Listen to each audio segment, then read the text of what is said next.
पिपरी चिचवड़ में बड़ा हादसा हुआ है। वेस्ट टू एनर्जी प्लांट की इमारत ढही है। 23 से 24 लोगों के फंसे होने की आशंका है। एनडीआरएफ और बचाव दल मौके पर है। राहत और रेस्क्यू अभियान युद्ध स्तर पर जारी है।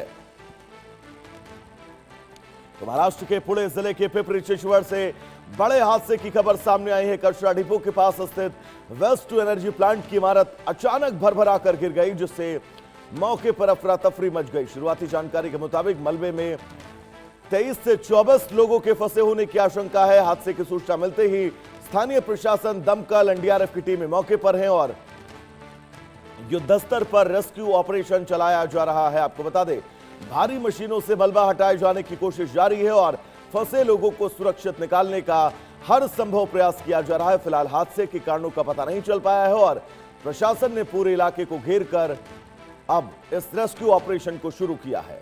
अधिकारियों का कहना है कि रेस्क्यू ऑपरेशन पूरा होने के बाद ही नुकसान और हादसे की वजह की स्पष्टता का पता चल सकेगा। पूरे घटनाक्रम पर प्रशासन लगातार नजर बनाए हुए है। तो पुणे से ये दो तस्वीरें, वेस्ट टू एनर्जी प्लांट की इमारत ढही है और इस इमारत में 23 से 24 लोगों के फंसे होने की आशंका है। ऐसे में रेस्क्यू ऑपरेशन बहुत तेज किया गया है। पूरी कोशिश यह है कि जल्द से जल्द इस रेस्क्यू ऑपरेशन को खत्म किया जाए।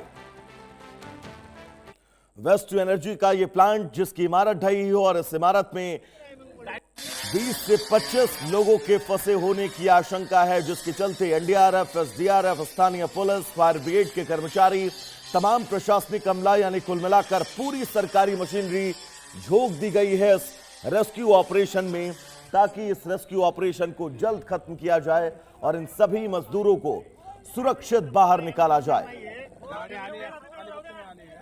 तो ये तस्वीर आप सबकी टीवी स्क्रीन पर, पहली तस्वीर देर रात की है जब इस रेस्क्यू ऑपरेशन की शुरुआत हुई।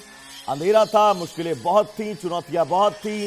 इन चुनौतियों के बीच भी पूरी रात इस रेस्क्यू ऑपरेशन को सुचारू रूप से आगे चलाया गया। पोकलेन मशीन के जरिए भारी मात्रा में जो मलबा था उस मलबे को हटाया गया।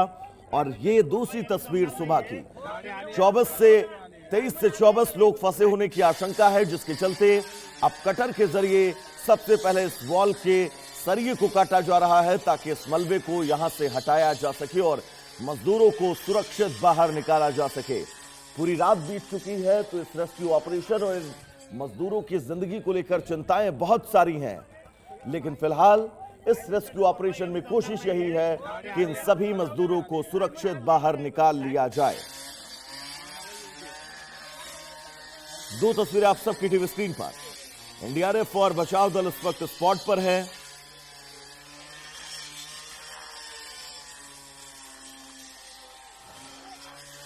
और हर मुमकिन प्रयास किया जा रहा है इस रेस्क्यू ऑपरेशन को जल्द खत्म किए जाने का। तो पुणे के पिपरी चिचवड़ की तस्वीर,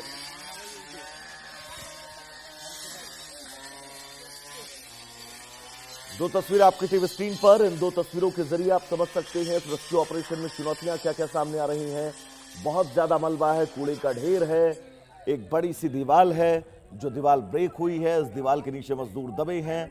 भारी मलबा है, ऐसे में मलबा हटाना, इन मजदूरों तक पहुंचना, बारिश के बीच इस रेस्क्यू ऑपरेशन को खत्म करना बहुत ज्यादा चुनौतियों भरा है। ऐसे में इन तमाम मुश्किलों का सामना करते हुए पूरी सरकारी मशीनरी इस वक्त ग्राउंड पर है। लेकिन सवाल यह भी कि दीवार आखिर गिरी क्यों? शाहिद लगातार हमारे साथ जुड़े हुए हैं। शाहिद, कैसे ये दीवार गिरी और अपडेट क्या है, एक बार दर्शकों को बताइएगा। शाहिद।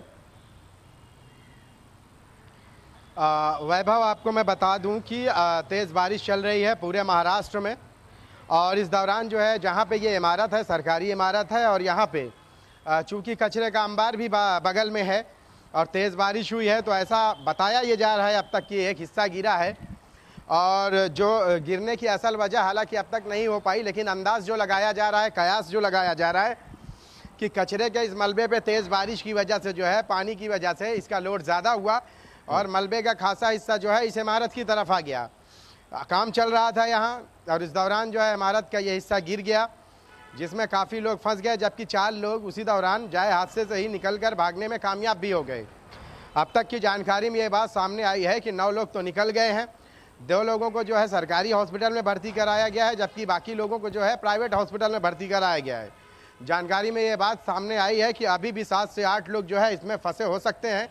हालांकि जो है एनडीआरएफ की टीम, पुलिस, फायर ये जंगी पैमाने पर यहाँ अपना काम कर रहे हैं, लेकिन चूंकि मलबा बहुत ज़्यादा है और हटाने में और भी समय लग सकता है। अंदर के जो लोग फंसे हुए हैं, कोशिश ये की जा रही है कि उनको किसी भी तरह का कोई नुकसान ना पहुँचे और उनको बाहर निकाल लिया जाए।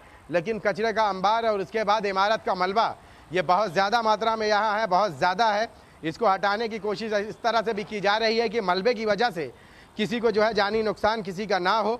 इसीलिए जो है हर संभव कोशिश की जा रही है कि बहुत ही एहतियात से जो है लोगों को, जैसे 9 लोगों को यहाँ रेस्क्यू किया गया है, वैसे और भी जो लोग अंदर फंसे हुए हैं उनको भी जो निकाल लिया जाए।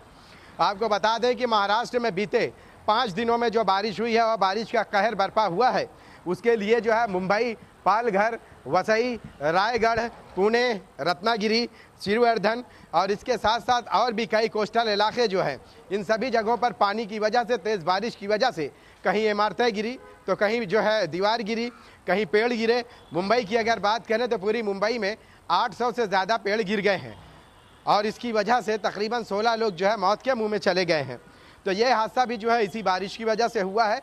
हालांकि एनडीआरएफ की टीम अभी भी जो है जाए हादसे पर जंगी पैमाने पर ये काम कर रही है ताकि जो लोग अंदर फंसे हुए हैं इन्हें आसानी से बचा लिया जाए। जी, और शायद बिल्कुल, क्योंकि रात भर ये रेस्क्यू ऑपरेशन चला है, रात, बारिश, बहुत सारी चुनौतियों के बीच कोशिश यही है कि इस रेस्क्यू ऑपरेशन को जल्द खत्म किया जाए। फिलहाल शायद आपका बहुत बहुत शुक्रिया इस तमाम जरूरी अपडेट्स के लिए। तो चलिए दर्शकों, यहां पर रुकेंगे एक बहुत छोटे से ब्रेक के लिए, कहीं जाएगा नहीं। इंडिया न्यूज पर खबरों का सफर नॉन स्टॉप जारी रहेगा। नमस्कार।